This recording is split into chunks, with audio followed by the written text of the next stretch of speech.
আশা করব ইসলাম যদি আমরা সবাই চাই, আমরা যদি এদেশে কোরআন এবং সুন্নাহর শাসন প্রতিষ্ঠা করতে চাই এবং জামাত ইসলামীর নেতাকর্মীরা যদি সেটার জন্য চেষ্টা চালিয়ে যান, তাহলে অবশ্যই উলামায়ে ইকরামের সাথে কোন কোন বিষয়ে তাদের সাথে মতপার্থক্য রয়েছে, আকায়েদের বিষয়ে পার্থক্য রয়েছে, এগুলি মীমাংসা করে দিলেই তো সমাধান হয়ে যায়। এটা নিয়ে বিতর্ক তৈরি করার কোনো কারণ তো নেই।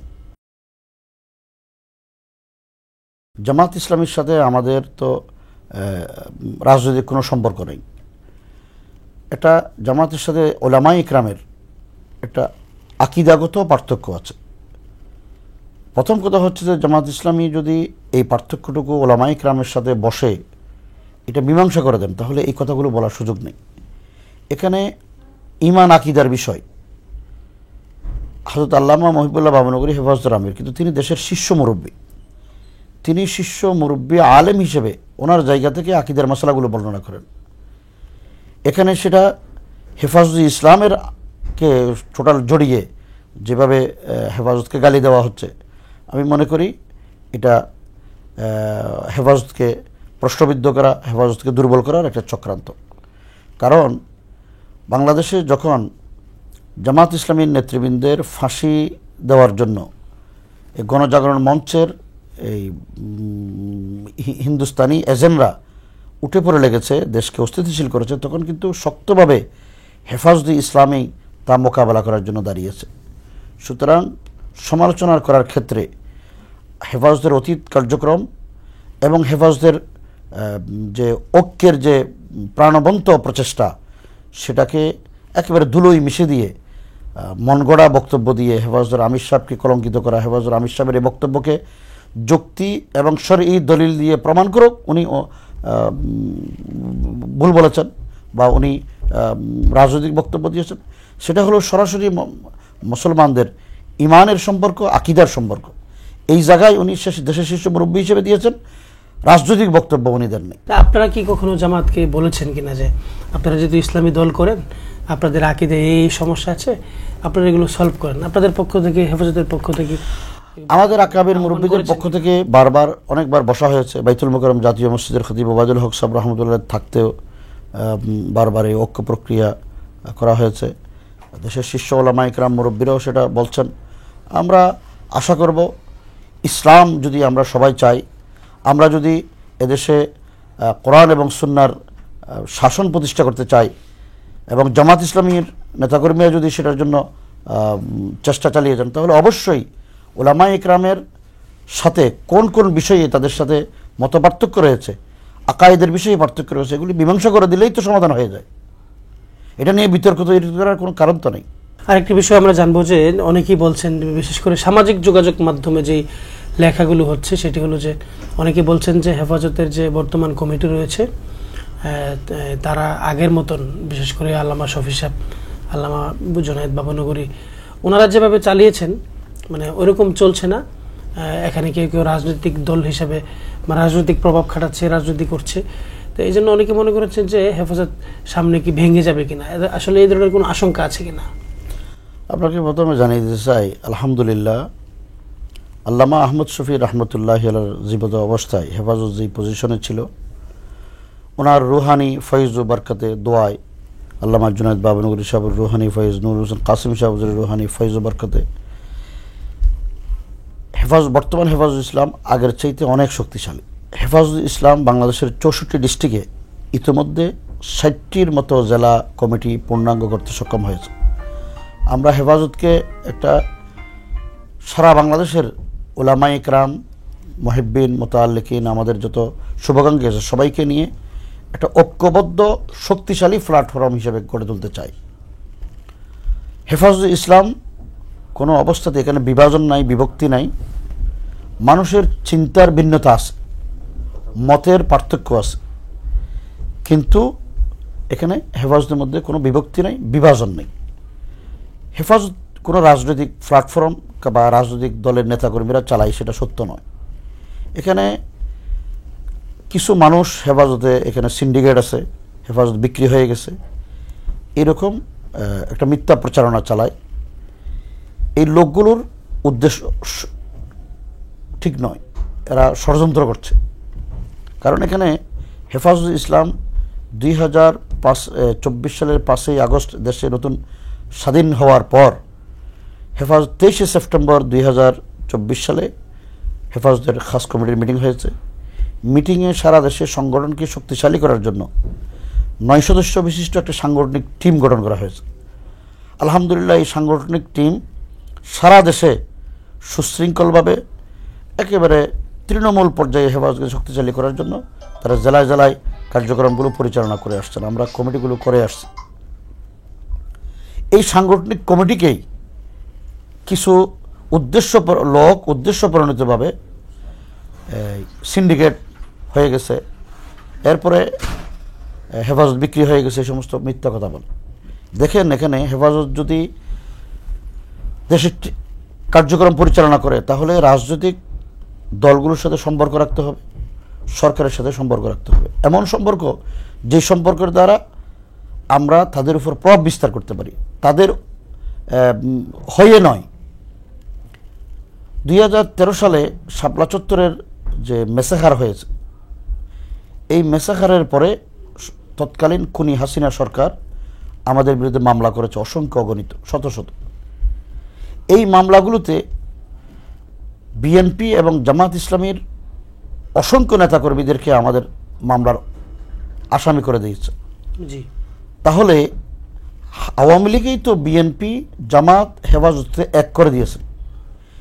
আমরা যখন কোর্টে যাই তখন হাজিরা দেওয়ার জন্য হেফাজতের মামলার আসামি বিএনপির নেতারাও যায়, জামাতের নেতারাও যায়, একসাথে দেখা হয়। কিন্তু হেফাজতুল ইসলাম তাদের সাথে একই মামলার আসামি সারা দেশে, তো আসামিদের সাথে বসা, কথা বলা, একই মামলার আসামি, এটা কি দলকে বিকৃত করে, হেফাজতকে বিকৃত করে? কিন্তু কথা তো এটিও আছে যে হেফাজতের 5 মে যে শাপলা চত্বরের যে সমাবেশ ছিল, ওখানে জামাত শিবিরের পক্ষ থেকে ব্যাপক হেল্প করা হয়েছে আপনাদেরকে, এটা কি সত্য কিনা? শুধু জামাত শিবির নয়, বিএনপি এমনকি জাতীয় পার্টি সহ সর্বস্তরের মানুষ হেফাজতের পাশে দাঁড়িয়েছে। যেহেতু সেটা হেফাজতের কোনো একক কর্মসূচি ছিল না, সেটা সর্বসাধারণ স্তরের নবী প্রেমিক, আশেক রসুল, মুমিন মুসলমানদের কর্মসূচি ছিল। কারণ আমরা সকল মুসলমানদের পক্ষ থেকে সেই দাবিটা উত্থাপন করেছি। এখানে জামাত শিবিরের কর্মীরাও ছিল, বিএনপির কর্মীরাও ছিল, জাতীয় পার্টিও ছিল, অন্যান্য রাজনৈতিক দলের নেতৃবৃন্দও ছিল, সাধারণ মুসলমানরাও ছিল, এমনকি আহলে হাদিস, বেরলভী আকিদার অনেক মুসলমান ভাইয়েরাও আমাদের সাথে অংশগ্রহণ করেছে, সহযোগিতা করেছে। অনেকেই বলছেন যে হেফাজত অঘোষিতভাবে, যেহেতু হেফাজত রাজনৈতিক দল না, কিন্তু অঘোষিতভাবে তারা বিএনপির সাথে কাজ করছে আগামী নির্বাচনের জন্য, বিশেষ এটা কি সত্য কিনা? এবং হেফাজতের যিনি আমির রয়েছেন আল্লামা মুহিবুল্লাহ বাবুনগরী, উনি কি কোনো দল থেকে, হেফাজতের অনেক নেতারা আছেন অন্যান্য ইসলামী দল করেন, তারা নির্বাচন করবেন, আল্লামা মুহিবুল্লাহ বাবুনগরী কোনো নির্বাচন করবেন কিনা, আপনি এই বিষয়ে কি জানেন? হেফাজতুল ইসলামের আমির আল্লামা মুহিবুল্লাহ বাবুনগরী রহমত দামাত বরকাতুহুম কোনো রাজনৈতিক দল করেন না। উনি একজন শীর্ষ মুরব্বী, উনি ঈমান আকীদার প্রশ্নে কিছু কথা বলেছেন। হেফাজতুল ইসলাম বিএনপির সাথে বা অন্য কোনো রাজনৈতিক দলের সাথে কোনো রাজনৈতিক অ্যালায়েন্স বা জোট করবেন, এটা আমাদের পরিষ্কার সিদ্ধান্ত। কিন্তু দেশের নাগরিক হিসেবে হেফাজতের নেতাকর্মীরা তো ভোট দিবে। আমরা দেশের জনগণকে বলবো যে যারা ইসলামের পক্ষে, যারা দেশের স্বাধীনতা সার্বভৌমত্বের পক্ষে, যারা বিগত 16 বছর আওয়ামী ফেসিবাদী গোষ্ঠীর নির্যাতন, নিপীড়ন, অত্যাচার, জুলুমের শিকার, সবাই যেন ঐক্যবদ্ধ থাকে এবং আগামীতে যেন এদেশে কোনো ফেসিবাদী শাসন ব্যবস্থা প্রতিষ্ঠিত না হয়, সেই জন্য সব মজলুমিন ঐক্যবদ্ধভাবে আপনারা দেশের কল্যাণে কাজ করেন, নির্বাচনে ঐক্যবদ্ধভাবে অংশগ্রহণ করেন। হেফাজত সর্বাবস্থায় যে নীতি নিয়ে চলছে সেই নীতিতেই থাকবে। কোনো নাস্তিক্যবাদী গোষ্ঠী, কোনো ফেসিবাদী গোষ্ঠীর কোনো দোসর বা কোনো কারণে কেউ যেন এরকম ভাবে নতুনভাবে আবার গজাইতে না পারে, হেফাজতের নেতাকর্মীদের পক্ষ থেকে দেশবাসীর কাছে সেই মেসেজটাই থাকবে।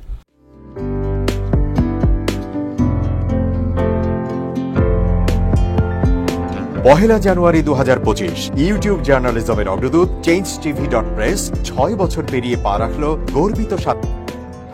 আমি অত্যন্ত আনন্দিত হলাম যে চেঞ্জ টিভি আগামী কয়েকদিনের মধ্যেই 6 বছর পূর্ণ করবে। আর হাঁটি হাঁটি পা পা করে চলা শুরু করে এখন সে বেশ দৌড়াদৌড়ি করছে বলা যেতে পারে। ও নামটাও অত্যন্ত বলবো যে সিগনিফিক্যান্ট, যে চেঞ্জ, এই গণঅভ্যুত্থান কিন্তু চেঞ্জ চেয়েছে। সেই হিসেবে তোমার টেলিভিশনের, তোমার এই চ্যানেলের নামের একটা যথেষ্ট মিল পাওয়া যায়। আমার প্রত্যাশা যে এই গণঅভ্যুত্থানের যে প্রত্যাশা, যে আশা আকাঙ্ক্ষা, চেঞ্জ টিভি সেটিকে এগিয়ে নিয়ে যাবে। তোমাকে শুভেচ্ছা চেঞ্জ টিভি যারা সম্পৃক্ত আছেন, যারা কর্মী আছেন, সামনে পেছনে সকলকে আমার শুভেচ্ছা। changetv.press, এক ফোঁটা হলুদও নেই। Online TV channel change TV 6 বছর ধরে ওনারা কাজ করে যাচ্ছেন। ইতিমধ্যে জনগণের হৃদয়ে স্থান করে নিয়েছেন। প্রায় 22 লাখ সাবস্ক্রাইবার আছে এর। আর যে কোনো অনুষ্ঠান 10 লাখের মতো মানুষ এটা প্রতিদিন মানুষ দেখে থাকে। আমিও এই চ্যানেল নিয়মিত দেখি। তো চেঞ্জ টিভির পক্ষে আমির মোমিনুল মানিক সাহেবের উপস্থাপনা, প্রশ্নের ধরন, এগুলো জনগণ দেখতে চায়, শুনতে চায়। আমি চেঞ্জ টিভির উত্তরোত্তর সমৃদ্ধি কামনা করছি। changetv.press, এক ফোঁটা হলুদও নেই। চেঞ্জ টিভি, তো আমি তাদেরকে আমার অসংখ্য শুভেচ্ছা জানাচ্ছি, কারণ তারা যে ভূমিকা রেখেছে এই সময়, একটা কঠিন সময় ছিল, সেটাতে যেমন ভূমিকা রেখেছে, এমনকি 5ই আগস্টের পরে নতুন বাংলাদেশেও তারা তাদের সেই তীক্ষ্ণ একটা সমালোচনামূলক এবং যেটাকে আমি গঠনমূলক বলবো সেরকম একটা ভূমিকা রাখছেন। তো সেক্ষেত্রে আমরা মনে করি যে এই ভূমিকা আমাদের দরকার, আমরা চাই এটা থাকুক এবং আরো যেন সমৃদ্ধ হয়। নতুন বাংলাদেশ নির্মাণে আমরা চাই যে চেঞ্জ টিভি যে সমালোচনাগুলো করছে বা যেগুলো আমরা তুলে ধরছেন, সেটা এমন করে করবেন যেন আমরা সেখান থেকে শিখতে পারি এবং সবাই মিলে যেন আমরা নতুন বাংলাদেশকে সত্যিকার অর্থে বৈষম্য বিহীন একটা সমাজ গড়ে তুলতে পারি, সেটা আপনারা সহজ চেষ্টা করুন। changetv.press, এক ফোঁটা হলুদও নেই।